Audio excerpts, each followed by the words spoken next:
Now it's time for a little fantasy football. We got our guy D Nasty back to break down fantasy football week 8. How you doing, Dave? Good. I'm getting pumped for my Bills-Packers game. Leaving on Thursday. Flying out on Thursday. And did you ever have an idea they'd be 10.5-point dogs? No, I didn't. It's just gonna be kind of brutal. I think I might have to wear out my Bills gear instead. Oh my God, traitor! No, we'll see. I'm still debating. I might bring both. I think I'm gonna bring both, and it'll be a game time decision. Well, I'll tell you, man. Those Commanders took command of the Packers. I was stupid not to bet on my Packers are leaking oil all over the place this year. Yeah. It's really bad, but they're losing guys, Lazard, and we'll get into all that. But it's a Bear fan, I don't mind it so much watching the demise, trouble in paradise. You know, you would think that maybe Aaron Rodgers would be going for a divorce too or something. I think we need to trade him. I think it's time. I think it's time to get rid of Rodgers. Yeah. Who's going to pick up a $50 million contract? And plus, you have to deal with all the BS with that guy. Oh my God. I mean, I understand. I'd understand if like Mahomes got hurt. Like if Mahomes got hurt, they need to try to win the Super Bowl that year, right? Because they're loaded type thing. Or if Josh Allen got hurt. So here's the plan: the Packers injure Josh Allen so they can take Rodgers off your hands. Yeah, I only wish. Oh, He's definitely part of the problem, though. I think we definitely had our injuries, and we lost Devontae, but Rodgers didn't look sharp the last couple weeks now. So. Yeah, I know, and he always blames everybody else. I mean, he has when you have camaraderie like he did with Adams and just guys in the past. It's different, you know. It's a completely different game, and now it's more difficult on the Packers because that's gone, and it takes a long time to develop. Like Kelsey and Mahomes, it's like Mahomes knows exactly where Kelsey's going to be after a certain amount of seconds. You know, it's just the way it is, but. Packers just kind of have to keep filtering out wide receivers, and that's pretty difficult. So, enough of that, though, Dave. We can get into the woes of the NFL all day because there's plenty of them. But, watching Tampa lose to Carolina was absolutely crazy. But we only have two. We only have 2 bye weeks, Dave. So why don't you give us the buys? All right. Yes, 2 big buys though this week. We got the Chiefs. You got some major players in that one: Travis Kelce, Pat Mahomes, Juju Smith-Schuster, among a few. Even McCall Hardman after his big week this last week. You're probably not starting him though, but some big names out there for them. And then Clyde Edwards-Helaire, Isaiah Pacheco, who actually started this past week. So we'll talk about that in a little bit here. And then we do have the Chargers: Gerald Everett, Keenan Allen, who should be back after the bye. Mike Williams, who we'll get into a little bit on his injury as well. Justin Herbert. So quite a few guys there. And Austin Eckler, one of the major running backs, a top 5 running back then too, and a top 5 quarterback as well. So, and Mahomes is another top 5 quarterback. So we got 2 top 5 quarterbacks and a top 5 running back. Not as bad as last week, but still going to hurt some fantasy teams out there. Most definitely. The Chargers are just losing guys, and they lost J.C. Jackson now, one of their big defensive backs, and it's just going to be one of those situations where the Chargers will probably be even more valuable almost because they're going to be shootouts now with that defense being so hurt. So that's something to consider. It's like not bad. It's actually good for fantasy when their team hurts defense, just the way the game's played. But let's get into the key injuries, and the obvious one, Breece Hall. For the Jets, massive ACL injury, and it was huge for them. But it changed my waiver wire what happened today because James Robinson just got traded to the Jets for like a 6th-round pick. That's how much they cared about James Robinson, which I thought was a very good back in Jacksonville. It's funny, and Jacksonville was kind of good for a while, but I guess now that they're 2-5, they're giving up. I don't know. I think they're going to turn it over to Travis Etienne. I think they're going to Etienne. I'm sorry. I think they're going to turn it over to him kind of, and then JaMychal Hasties is going to be his backup now. So I think they're just going to turn it over to him. But I don't think Robinson did get a fair shake, like you said. And I think he did really well the first 3 weeks when they gave him carries and gave him looks. So I think he could do well with the Jets. Yeah, this is kind of strange. I don't know. Hold on one second. I have to fix something. This is kind of strange that they actually did that. I don't know why Etienne got all that love for starting position. I think it's almost politics because he did it. because he played with the quarterback Lawrence. What do you think? No, I think he's been proving himself the last couple of weeks, and he's been coming on the last couple of weeks, and now he's fully healthy now too. He's still getting over that injury from a year ago, so I think now that they really realize that he is the guy that they want to go with, so I think it makes sense. Okay, sounds good. What about Chuba Hubbard? So is he hurt, or and he was on my injury list? How hurt is he? Because I wasn't sure coming into this week. I know they obviously big trade last week with CMC. They said that he could have came back into the game this past week, but they kept him out because they were up on Tampa Bay, like we were saying, which is pretty funny. But they said that he could have came back, and he was getting the lion's share of the carries at the beginning of the game, and he is definitely their starter and the number one guy there. But they just rested him the rest of the game because they were already up. But they said he could have came back in if he needed to. Gotcha. Okay, well, so that makes sense for that. And obviously, we didn't even get to talk about the big trade with CMC, Dave, but let's get into that. Tight end David Njoku went out with his ankle. Mike Boone went out with an ankle. A lot of ankle injuries this week. Ryan Tannehill in a walking boot with an ankle. That was somewhat impactful, seeing him in a walking boot after the week. Mike Williams, wide receiver for the Chargers, with an ankle. Wide receiver Nico Collins with a groin injury. Alan Lazard with a shoulder injury. Amon-Ra St. Brown for the Lions with a concussion. And DK Metcalf injured his knee. But the good news is it looks like he's going to be fine. They might keep him out a game or so, but only a sprained PCL, I believe. Yeah, but then Daniel Bellinger, he had an eye injury.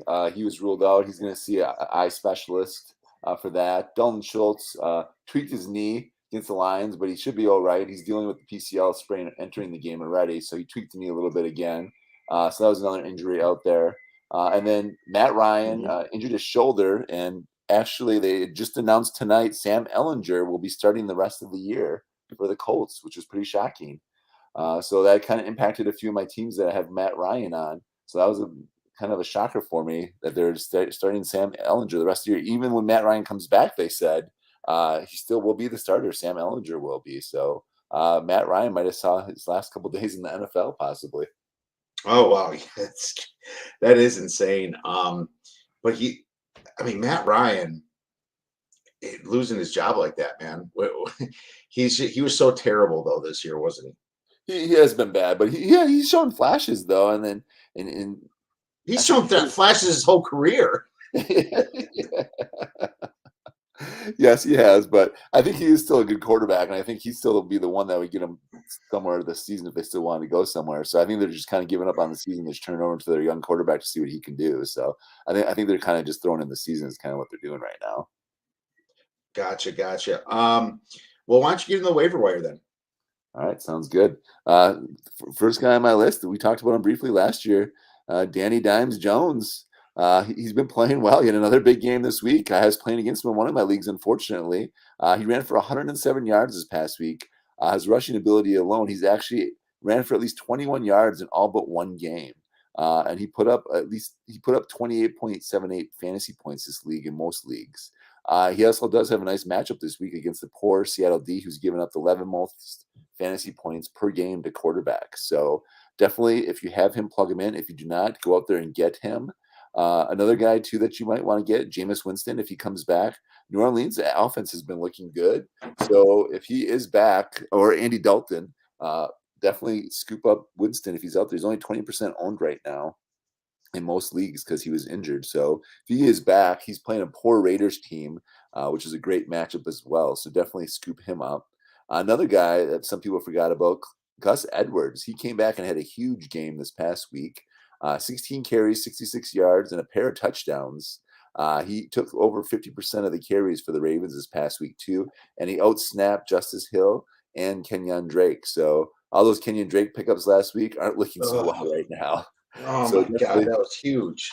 Yeah. Huge. So I'm glad I kept him on my injured reserve in a league because I picked up Drake in a league, too. Thought he was the man.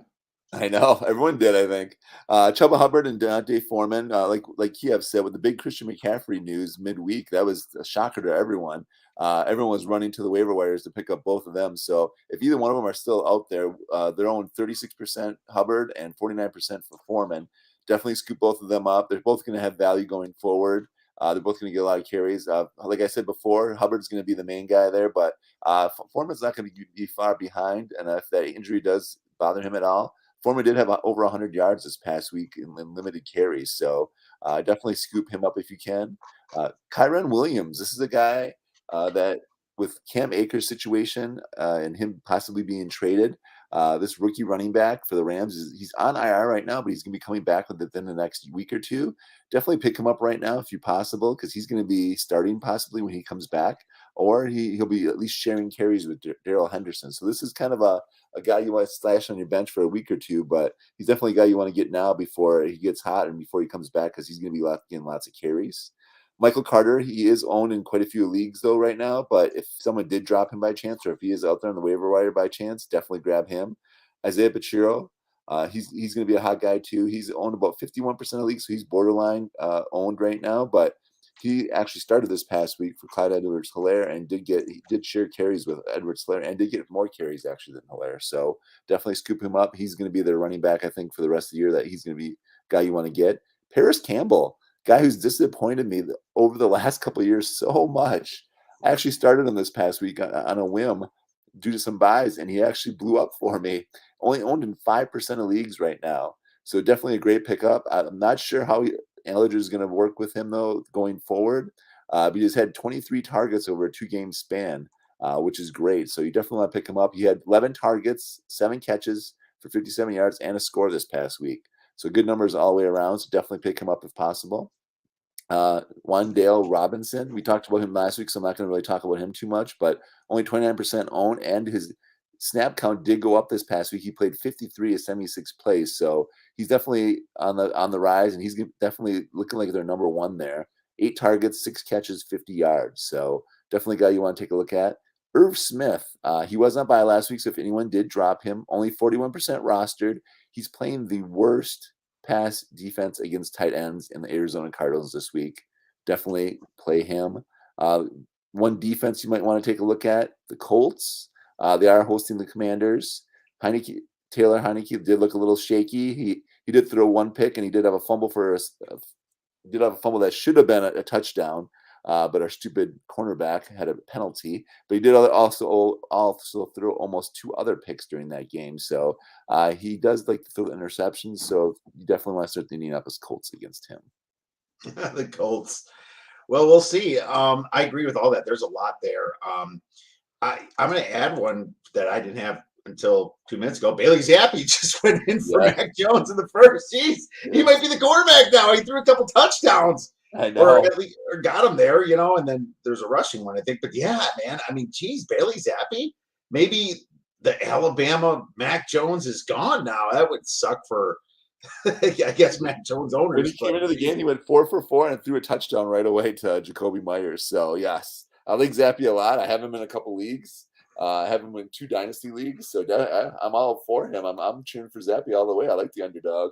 Yeah, me too. Latavius Murray, for sure, if he's not owned already, he's owned in a lot of leagues. I agree with everything you said. Josh Reynolds, maybe if I'm on run, St. Brown can't play. I didn't mention Sammy Watkins last year because they pulled him off IR last week. I mean, so Sammy Watkins. And if Tannehill's not going, Malik Willis is a good, fast quarterback coming from Liberty. He's got some wheels on him. He might get you some points. Yeah, he does. He might get you some massive points against the Texans there. So I definitely would look for that if you need a streamer this week. Maybe you're a Mac Jones owner, right? Sam Ellinger, like we said, for the Colts is starting now, and he's going to start the rest of the year, so he's worth a flyer. Ty Johnson, I thought he was going to move up, but apparently the Robinson trade put him right back down. Man, the Jets must hate Ty Johnson. Michael Carter too. Michael Carter gets no love from the Jets. They still give him carries, but why would they trade for another running back if they don't believe in Michael Carter? So it's kind of surprising.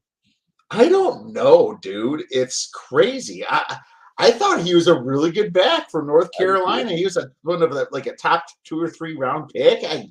It blows my mind. Okay, he was a 4th round pick, but yeah, he was definitely a top guy, and he blew up his rookie year too. He had some big games actually last year towards the end of the season. Yeah, I guess he was drafted pretty high last year in fantasy too. So yeah, there you go. So I agree with all that. Let's move on to non-starters trending up for week 8. And I do have Michael Carter, and I know that they got Robinson, but it's going to be Carter with the lead back at least right now. And who knows what's going to happen? They just wanted some depth there. But I will say that the Jets lost one of their big offensive linemen this week, which kind of stinks. What was his name again? Elijah Vera Tucker. And so that might give them a little bit of a blow to their running game. So think about that. Who else do I have? Deontay Foreman has a very good matchup against the Falcons. And so even though Chuba Hubbard might be playing, it's going to be a split for most, I think. I think it's going to be 50-50, Dave. What do you think? Yeah, I would agree. I think it's probably about 60-40, actually, Hubbard to Foreman. But I think with Foreman's good showing last week, that's only going to get him a few more carries this week as well. Yeah, and that could go back and forth all year long. Yeah, So you I know what agree. to do. And I will say Ellinger's got a good matchup versus the commies, like we said before. And any quarterback, whether it be Tannehill or Malik Willis, has a very good matchup against the Texans. I already mentioned that. Raheem Mostert, Dave. Why do we keep mentioning him for years in fantasy over and over and over? Well, this man is playing the Lions this week, Dave. And Your boy might finally have his break. Well, he's actually been having a great year this year. I have to give it up to you. We didn't really talk about it at the beginning of the year, but yeah, he definitely taken over that backfield. I have to give you props on that one. there you go. Wide receiver DJ Moore, bad Falcons D. They lost a bunch of corners and they just lost another one, and that's why the Bengals torched them last week. Well, I hate to say it, even though the Carolina Panthers are bad, that Falcons D is bad, so he might get a lot of catches. I think people bench DJ Moore a lot lately. Brandon Cooks, bad Titans pass D right there. So I'm I'm thinking Brandon Cooks could have a big game. Devontae Smith for the Eagles. He's kind of a streamer in some. Like nobody's starting him because of AJ Brown, but this Pittsburgh defense is bad. And I can see Minka Fitzpatrick over AJ Brown and leaving speedy little Devontae Smith open. Might be worth a prop play for longest catch too, for like one of his farthest catches, 20 yards, 30, whatever it is. Wide receiver Adam Thielen versus a bad Cardinals D. I like for the Vikings, so throw Adam Thielen in there. What are yours, Dave? I like most of those, but I got Gus Edwards against Tampa. I know they do have a tough run defense, but Tampa Bay has not been playing well these last couple weeks. So their defense hasn't either. So I definitely like Gus Edwards this week against against the Tampa Bay defense. Even though they have a tough run defense, I still like that matchup for them. I do like Travis Etienne against the Broncos. Even though they have a good defense, I like him this week. I think he's going to get the majority of the carries. I think he could be a league winner the rest of the year. I think if they're going to feed him the ball. I definitely like that matchup. I do like Hubbard and Foreman against the Port Falcons D. Definitely like that matchup. I like Dalton Schultz. People aren't probably starting him right now, but I do like him against the Bears. I do like the matchup 2 for Tua against the Lions. And I think I agree with you on the Mostert too. I definitely like that matchup for him. I do like Chris Olave for the Saints. That's a guy I really like. He had a big game last week, over 100 yards. And I do like him up against that poor Raiders D. The Raiders can't play defense against anybody. So Saints are going to definitely put up some points against them. I do like Olave against that poor Raiders defense. I do like Jacoby Myers against the Jets. Jacoby Myers is coming on the last couple weeks. I like him as a non-starter trending up. I think definitely plug him into your lineups if you have him. He will have a good game again this week against the Jets. So I definitely like that matchup too as well. And I do like you said, against the Titans, I do like Brandon Cooks, and I do actually like Brevin Jordan actually to have a coming out game here possibly. The Titans haven't been giving up quite a few yards through the air, so I like that matchup as well. And I do like the Giants against the Seahawks. Seahawks have one of the worst passing defenses. Daniel Jones, I think, is going to go off. Danny Dimes against the Seahawks. I do actually like my Wan'Dale Robinson too. I like both those guys against the poor Seahawks D. I hate to say this, but I do like Isaiah McKenzie, a non-starter against the Packers. Packers' secondary has not been playing well. They've been on the field a lot because the Packers' offense sucks. So definitely like that matchup as well. Throw Gabriel Davis in there too. I think some people are starting him. I was going to throw him in there too, but I think some people are already starting him already. Maybe so. Unless you're stacked. maybe a 10-team league or something. Yeah, definitely agree with that. And why don't we move into? Oh yeah, first of all, I disagree with Gus Edwards. I think he's a great own, and of course you're starting him if you have to because of a bye week. Say you have Eckler or something, but I don't know, man. That Patriots, the Bucks are just embarrassed. I hate playing guys against Hubbard had embarrassed teams. 73 yards, and Foreman had over 110 yards against them this past week. So, Well, is Akeem Hicks coming back? That would be big. Well, I guess monitor that. That's probably an important thing too. All right, good stuff. What are your busts, Dave? all right. Some of my busts. I don't like Trevor Lawrence against the Broncos. Broncos have been balling on defense lately, even though they're 2-5. They've been playing really good defense and they had a lot of low-scoring games. So I'm downgrading Trevor Lawrence this week as a starter. Any Panthers quarterback, I'm downgrading as well. The Panthers just haven't looked good. Well, the last couple of weeks, but they might actually do something against the Falcons' poor defense. But I'm downgrading the Panthers' quarterback situation. They just haven't looked good the last couple of weeks against them. I'm actually going to download Justin Fields against a tough Cowboys D. I like Cowboys D has been playing tough all year. I think they have one of the probably top 10 defense here.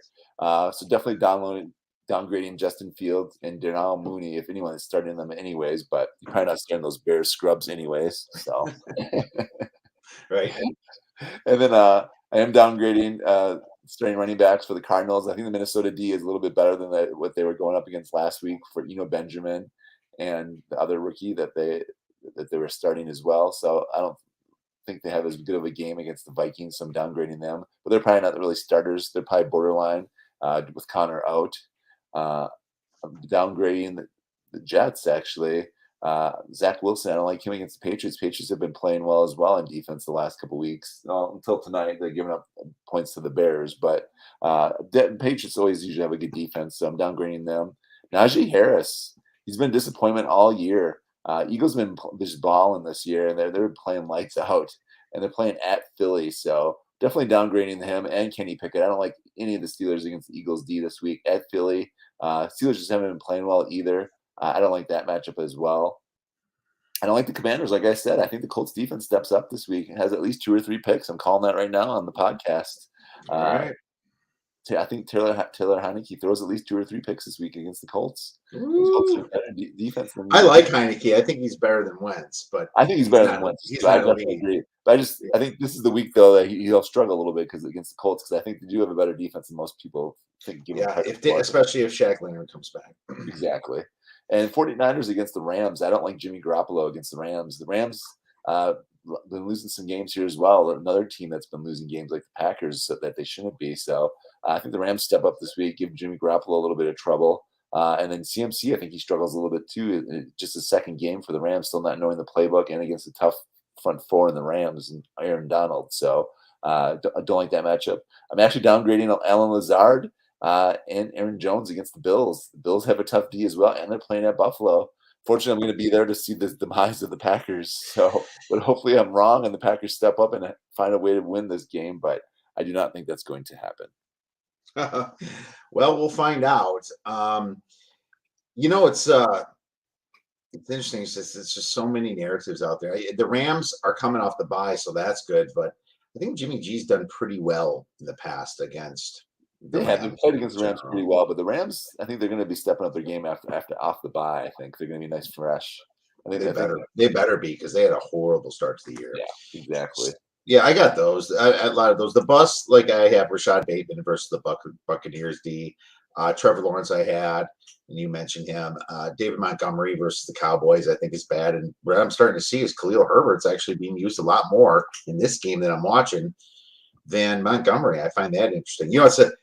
Bears just kicked another field goal, 26-14. Those teasers about to blow up again. Not just that. The survivors, man, what a crazy NFL year, man! I tell you, it has been. Yeah, all the upsets this year just been crazy.